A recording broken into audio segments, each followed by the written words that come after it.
friends, I am very glad that today we are sharing information with the help of technology. I am sure that like all of us, you do a lot of activities using computer and mobiles. For example, communicating with your friends, banking, entertainment, buying clothes, or sometimes maybe buying a pizza. All these are common human activities, but some people use this wonderful technology for illegal activities. That is why we need a law to protect us against this misuse of technology. Do you know which law deals with these issues and challenges and protect us against misuse of information technology? Yes, it is the Information Technology Act 2000. So today, I, Dr. Anupama Pandit Saxena, will be discussing with you a very interesting topic, that is Information Technology Act, which is relevant for everybody who works on a computer or uses mobile, and also it is a very important unit of Criminal Law Semester 2nd, paper FSHT 201. So let's start this episode while taking a look as to how we are going to cover this topic and what areas we are going to cover today. In Module 1, we will be discussing the introduction and concept of Information Technology Act. Module 2 will be telling us about the structure of IT Act. Module 3, the objectives of IT Act. In Module 4, we will be discussing the amendments made to the Information Technology Act. In Module 5, we will discuss the important sections of Information Technology Act. And Module 6, we will be concluding our topic. Let's start with general introduction of the Information Technology Act. When Internet was developed, the founding fathers of Internet hardly had an idea that Internet could transform itself into all-pervading revolution which could be misused for criminal activities and which required regulation. Today, there are many disturbing things happening in the cyberspace. Due to the anonymous nature of Internet, it is possible to engage into a variety of criminal activities with impunity, and people with intelligence have also been misusing this aspect of Internet to perpetuate criminal activities in cyberspace. That is why cyber law is needed. Realizing the need for a law to facilitate e-commerce and give recognition to the electronic records in India, the government introduced the Information Technology Bill 1999. The bill was passed in the budget session of 2000 and signed by the President Shri K.R. Narayanan on 9th May 2000. The bill was finalized by a group of officials headed by then Minister of Information Technology, Mr. Pramod Mahajan.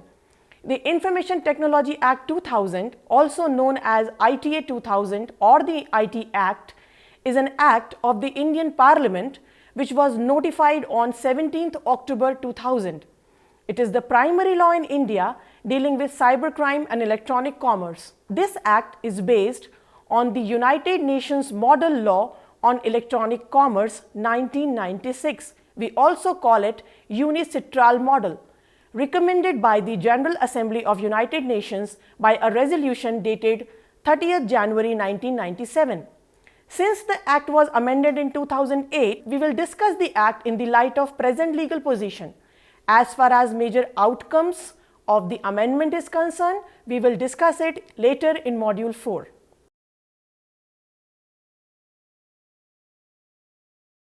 After this general introduction of Information Technology Act, now let us understand the whole format and structure of this Act.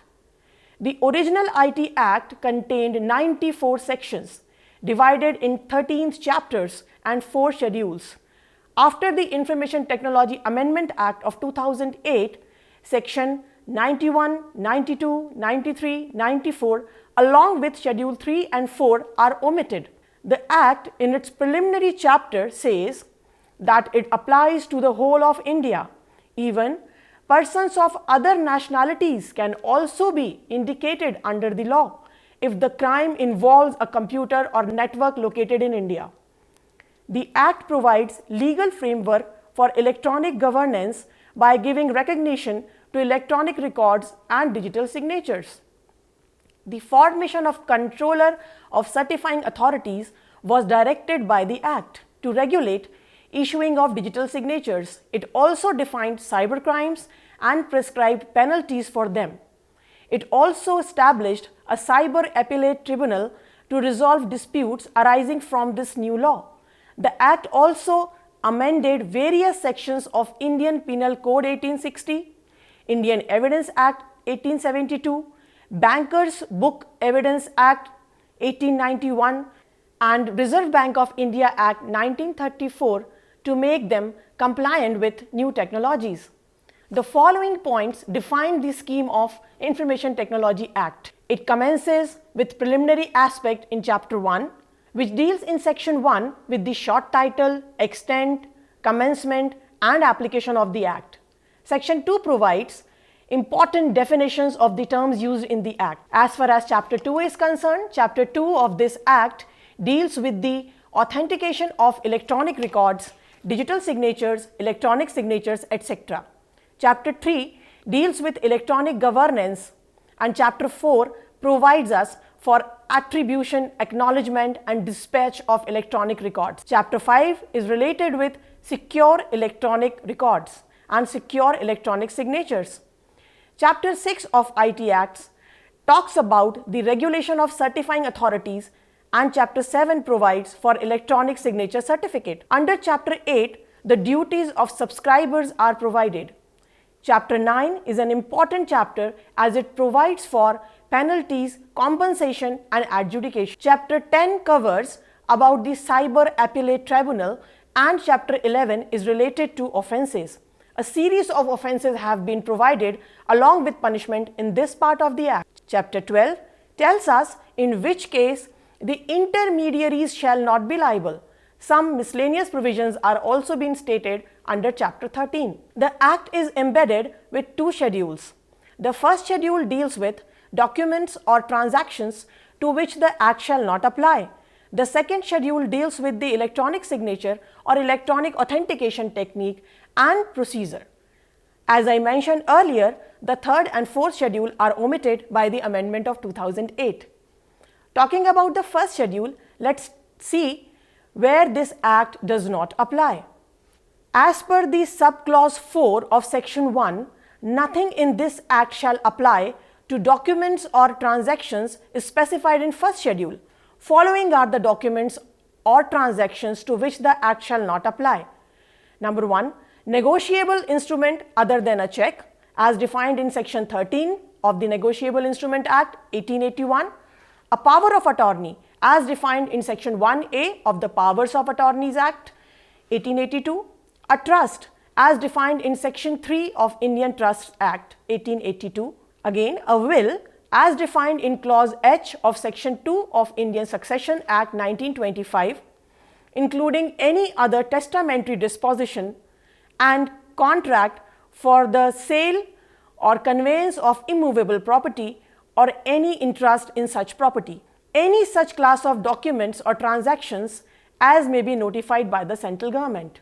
Dear friends, up till now you have gained a fair idea about the introduction and concept of Information Technology Act, structure of Information Technology Act along with the areas where the Act shall not apply.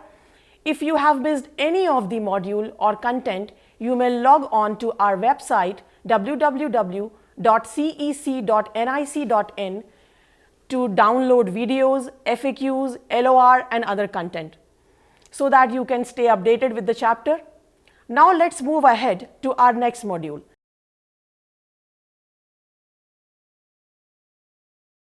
Do you know what are the main objectives behind creation of Information Technology Act? Let's have a look. First of all, let's find out in the Act itself.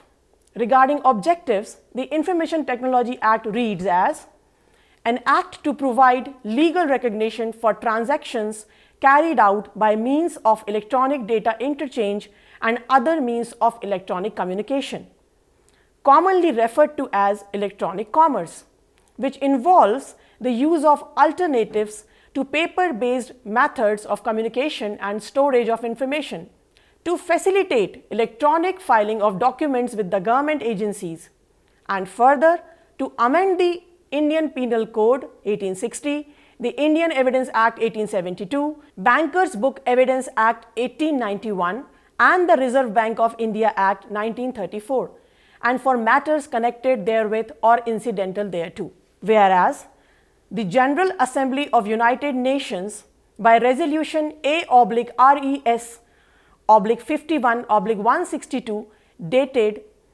30th January 1997 has adopted the Model Law on Electronic Commerce adopted by the United Nations Commission on International Trade Law. Further, the objective says, and whereas the said resolution recommends inter alia that all states give favorable consideration to the said model law when they enact or revise their laws, in view of the need for uniformity of the law applicable to alternatives to paper-based methods of communication and storage of information. And whereas it is considered necessary to give effect to the said resolution and to promote efficient delivery of government services by means of reliable electronic records. In other words, we can say that following are the objectives of Information Technology Act.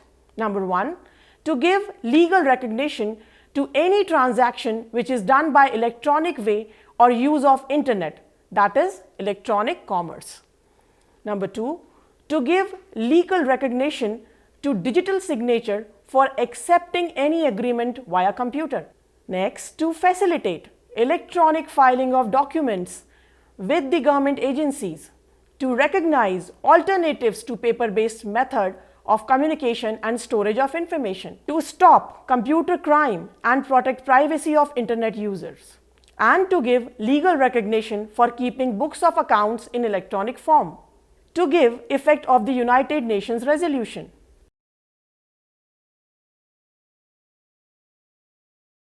It is said that law cannot stand still.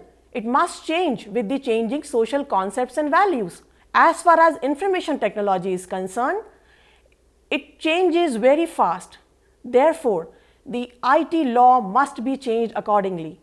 Keeping in view the need to bring changes in information technology law, major amendments to the IT Act were made in the year 2008. It introduced Section 66A, which penalizes sending of offensive messages.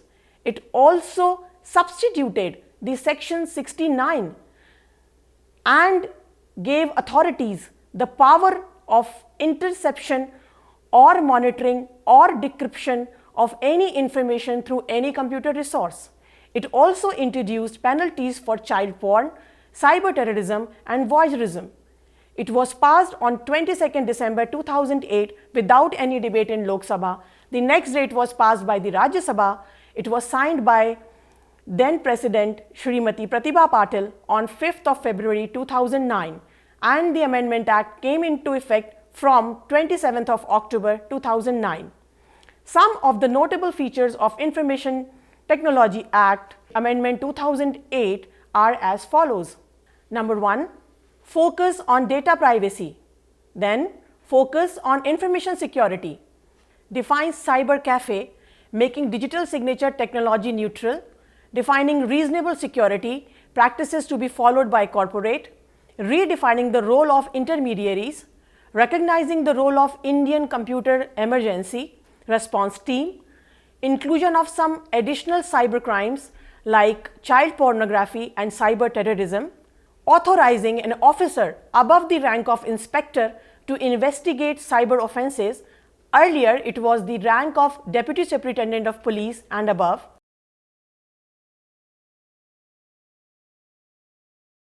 Before discussing the major sections of IT Act, let us know the authorities established under the Act which are dedicated to the cyber related issues. So, the important authorities are: under Section 2(1)(c) of the Act, adjudicating officer is defined, which means an adjudicating officer appointed under subsection 1 of Section 46. Now, in Section 2(1)(g), certifying authority is defined, which means a person who has been granted a license to issue a electronic signature certificate under Section 24. In Section 2(1)(m), controller is defined. Controller means the controller of certifying authorities appointed under subsection 1 of section 17. Let's have a look at section 17. Section 17 reads as appointment of controller and other officers. In subsection 1 it says the central government may, by notification in the official gazette, appoint a controller of certifying authorities for the purpose of this act, and may also be, by the same or subsequent notification, appoint such number of deputy controllers, assistant controllers, other officers and employees as it deems fit. Section 2(1)(n) defines Cyber Appellate Tribunal, which means the Cyber Appellate Tribunal established under subsection 1 of section 48. Let's have a look at section 48.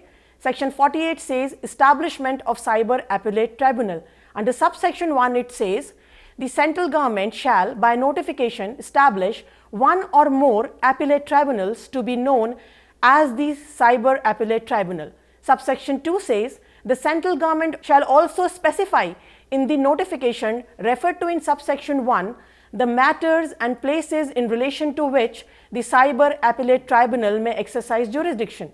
The Information Technology Act is created to regulate the activities carried on internet and prevent the misuse of technology. Therefore, the provisions elaborate on offences, penalties and breaches. The discussion on the relevant sections of Information Technology Act will give us a clear idea about the cyber offences and their penalties. Under Chapter 9, penalties, compensation and adjudication is provided. To further deal with this chapter, under Section 43, penalty and compensation for damages to computer system. It says if any person without permission of the owner or any other person who is in charge of a computer system or computer network, A. accesses or secure access to such computer system or computer network or computer resource, B. downloads, copies or extract any data, computer database or information from such computer system or computer network, including information or data held or stored in any removable storage medium. C. introduces or cause to be introduced any computer contaminant or computer virus into any computer system or computer network. D. damages or causes to be damaged any computer system or computer network, data, computer database or any other program residing in such computer system or computer network. E. disrupts or causes disruption of any computer system or computer network. F. denies or causes the denial of access to any person authorized to access any computer system or computer network by any means. G. provides any assistance to any person to facilitate access to a computer system or computer network in contravention of the provisions of this Act, rules or regulations made thereunder. H. charges the services availed of by a person to the account of another person by tampering with or manipulating any computer system or computer network. Again, destroys, deletes or alters any information residing in a computer resource or diminishes its value or utility or affects it injuriously by any means, steals, conceals, destroys or alters or causes any person to steal, conceal, destroy or alter any computer source code used for a computer resource with an intention to cause damage. He shall be liable to pay damages by way of compensation to the person so affected. In the next section, that is section 43A, compensation for failure to protect data is provided, where a body corporate possessing, dealing or handling any sensitive personal data or information in a computer resource which it owns, controls or operates is negligent in implementing and maintaining reasonable security practices and procedures and thereby causes wrongful loss or wrongful gain to any person, such body corporate shall be liable to pay damages by way of compensation not exceeding 5 crores rupees to the person so affected. Again, in section 44, another offence is provided. Section 44 says penalty for failure to furnish information or return, etc. If any person who is required under this act or any rules or regulations made thereunder to A. furnish any document, return or report to the controller or the certifying authority, fails to furnish the same, he shall be liable to a penalty not exceeding 1,50,000 rupees for each such failure. B. File any return or furnish any information, books or other documents within the time specified, therefore in the regulation, fails to file return or furnish the same within the time specified therefore in the regulation, he shall be liable for a penalty not exceeding 5,000 rupees for every day during which such failure continues. Clause C says, maintain books of account or records, fails to maintain the same, he shall be liable to a penalty not exceeding 10,000 rupees for every day during which the failure continues. The next section is section 45, which tells us about the residuary penalties. Whoever contravenes any rules or regulations made under this act, for the contravention of which no penalty has been separately provided, shall be liable to pay a compensation not exceeding 25,000 rupees to the person affected by such contravention, or a penalty not exceeding 25,000 rupees. Section 47 reads as factors to be taken into account by the adjudicating officer. Section 47 lays down that while adjudicating the quantum of compensation under this act, an adjudicating officer shall have due regard to the following factors, namely A.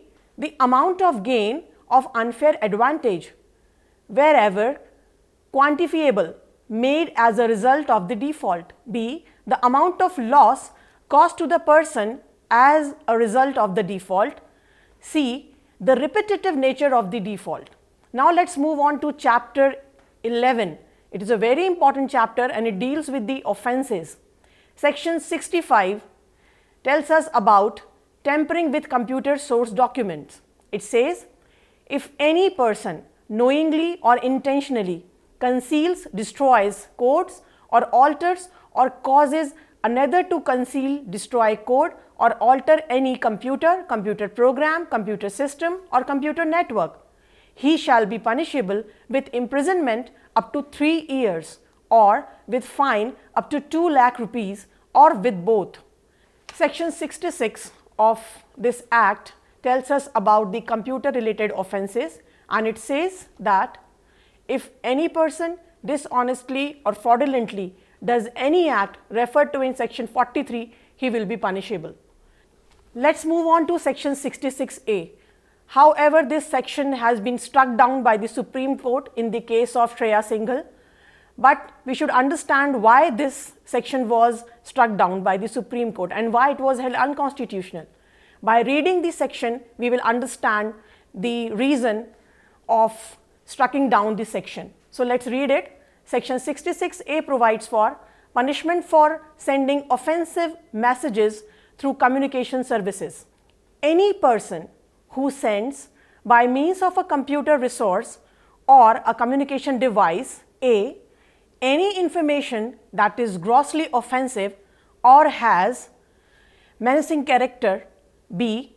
any information which he knows to be false but for the purpose of causing annoyance, inconvenience, danger, obstruction, insult, injury, criminal intimidation, enmity, hatred or ill will persistently makes by making use of such computer resource or a communication device. C.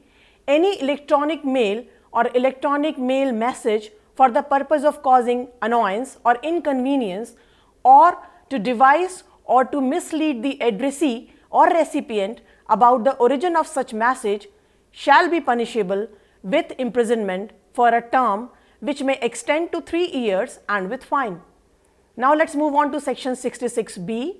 It provides for punishment for dishonestly receiving stolen computer resource or communication device. It reads as, whoever dishonestly receives or retain any stolen computer resource or communication device, knowing or having reasons to believe that the same to be stolen computer resource or communication device, shall be punished with imprisonment of either description for a term which may extend to 3 years, or with fine which may extend to rupees 1 lakh, or with both.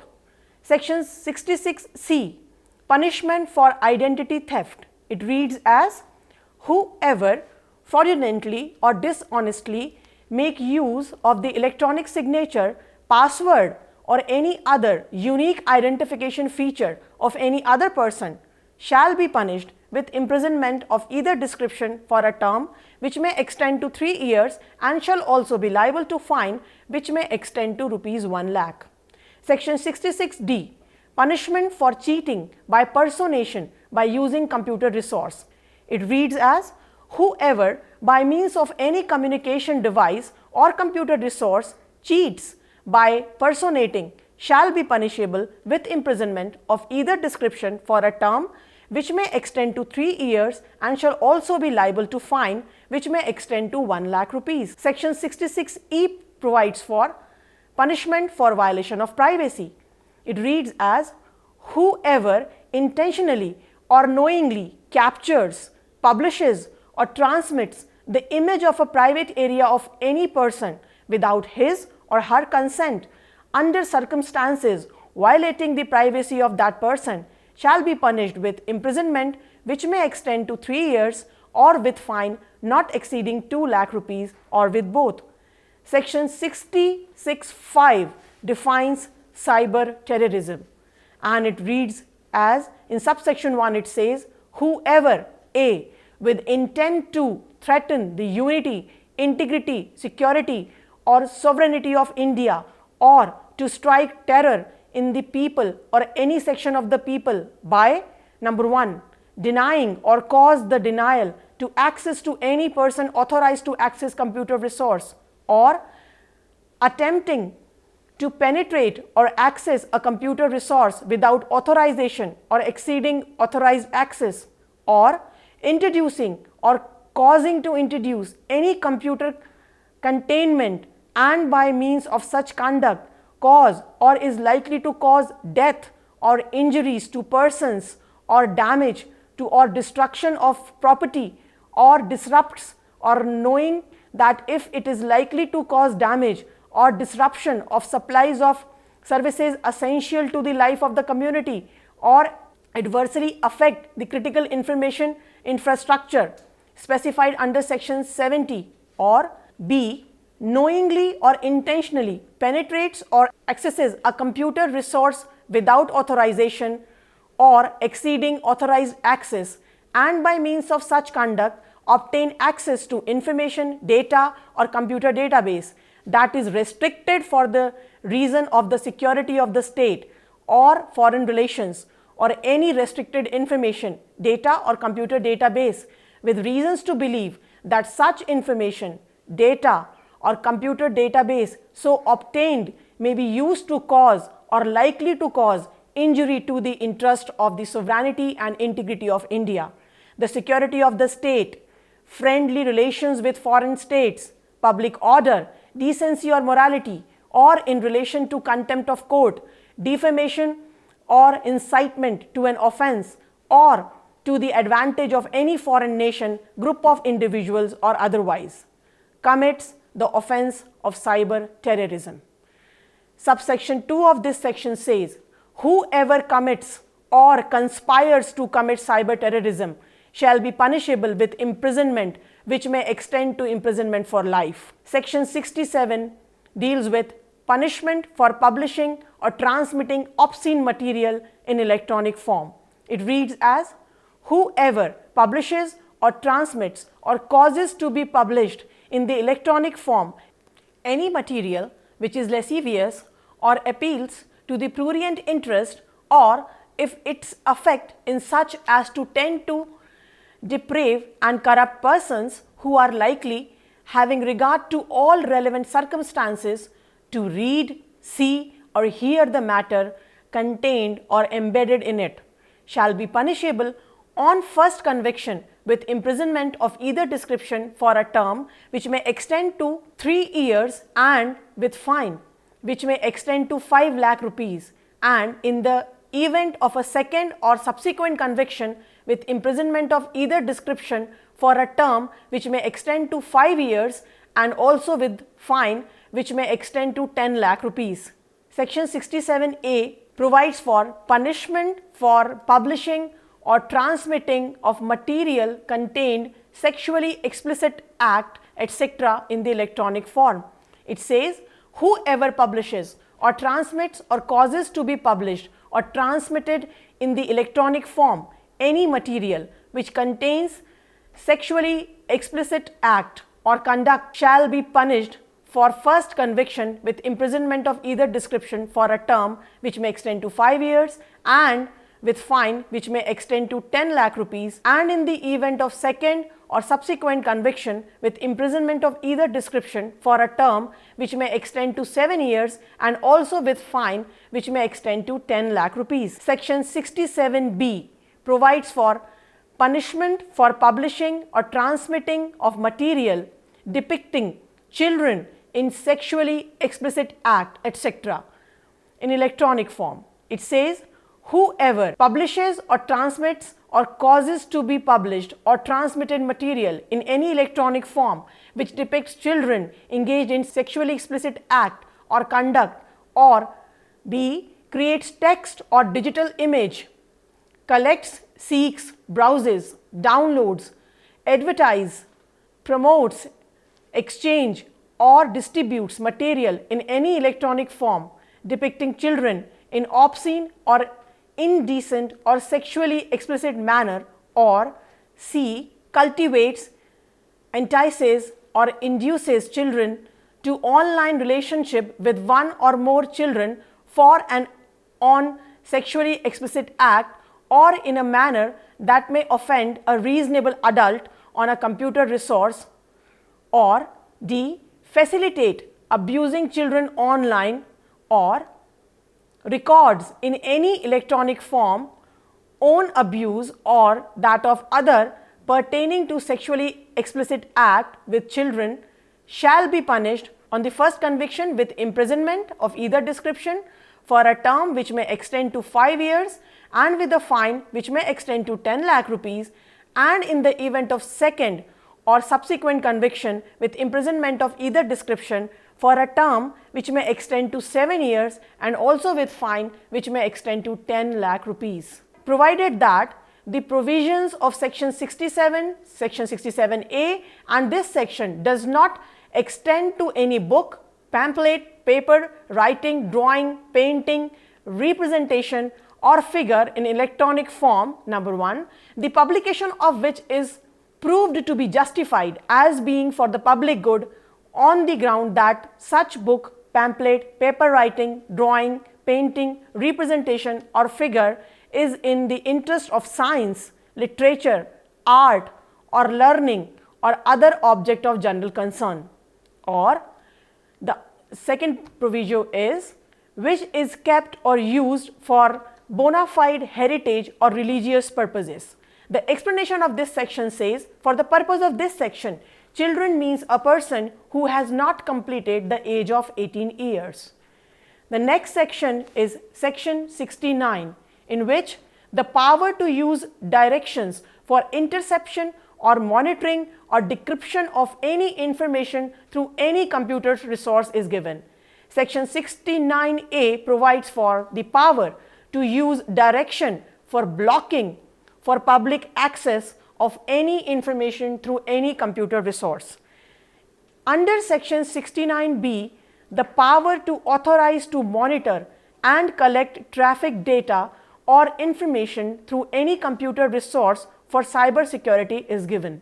Now let's move on to section 71, which provides for the penalty for misrepresentation.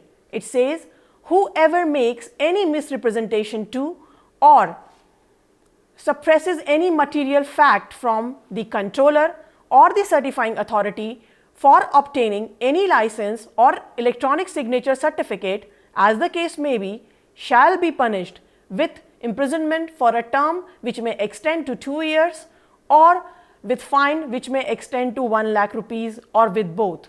Now, section 72 tells us about the breach of confidentiality and privacy. It says, save as otherwise provided in this act or any other law for the time being in force, any person who, in pursuant of any of the powers conferred under this act, rules or regulations made thereunder, has secured access to any electronic record, book, register, correspondence, information, document or other material without the consent of the person concerned, discloses such electronic record, book, register, correspondence, information, document or other material to any other person, shall be punished with imprisonment for a term which may extend to 2 years or with fine which may extend to 1 lakh rupees or with both. Now comes section 72A. In section 72A, punishment for disclosure of information in breach of lawful contract is provided. It reads as, any person including an intermediary who, while providing services under the term of lawful contract, has secured access to any material containing personal information about another person with the intent to cause or knowing that he likely to cause wrongful loss or wrongful gain, discloses without the consent of the person concerned, or in breach of a lawful contract such material to any other person, shall be punished with imprisonment for a term which may extend to 3 years or with a fine which may extend to 5 lakh rupees or with both. Section 73 provides for penalties for publishing electronic signature certificate false in certain particulars, shall be punished with an imprisonment for a term which may extend to 2 years or with fine which may extend to 1 lakh rupees or with both. Under section 74, publication for fraudulent purpose is provided. It reads, whoever knowingly creates, publishes or otherwise makes available a electronic signature certificate for any fraudulent or unlawful purpose shall be punished with imprisonment for a term which may extend to 2 years or with a fine which may extend to 1 lakh rupees or with both. Section 75 says about act to apply for offences or contraventions committed outside India. Section 77A provides about compounding of offences. Section 77B provides for offences with 3 years imprisonment to be bailable. Section 78 says about the power to investigate offences notwithstanding anything contained in the Code of the Criminal Procedure 1973, a police officer not below the rank of inspector shall investigate any offence under this act.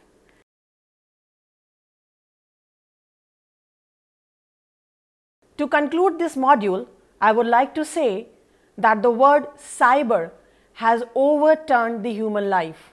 Today, we live more on cyber world rather than the real world. This makes the issue of privacy, security, confidentiality and integrity more relevant. Information technology knows no boundaries. Similarly, a cyber crime knows no frontiers. The crimes are being borderless, and the growing rate of cyber crimes poses many difficult challenges for legal fraternity all over the world. India is moving steadily on the path of cyber legislative development and made meaningful efforts with significant amendments in the Information Technology Act. New bills are also pending which will further strengthen the framework relating to cyber law in India, but still, so little is done and so much yet to do. With all these information here, we come to the end of today's lecture. Do keep in mind what we have discussed today. It's time for you all to do some self-study. This is Anupama Pandit Saxena signing off. I will be back with one more lecture in the series Information Technology Act. If you want to learn more and enhance your knowledge, you may log on to our website for MCQ, quizzes, LORs. This website is www.civil-law.in. cec.nic.in. Till then, keep using information technology, be alert and be safe on internet. Wish you a cyber safe environment. Goodbye.